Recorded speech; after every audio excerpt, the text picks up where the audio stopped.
پیغمبر صلی اللہ علیہ وآلہ وسلم کر رہے تھے۔ جب یہ عظیم الشان فوج مکہ سے صرف چند قدم کے فاصلے پر مرز زہران کی وادی میں پہنچی تو پیغمبر نے ایک شاندار حکمت عملی کا انکشاف کیا۔ انہوں نے ہر فوجی کو حکم دیا کہ وہ اپنی اپنی آگ روشن کرے۔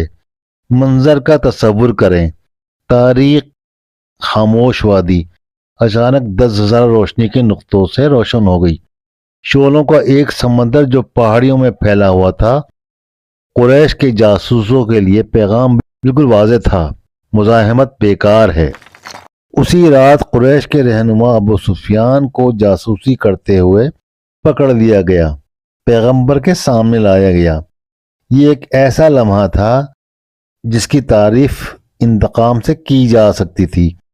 آخرکار یہ وہ شخص تھا جس نے کئی سالوں تک مسلمانوں کی مخالفت کی قیادت کی تھی، لیکن پیغمبر نے رحم کا انتخاب کیا۔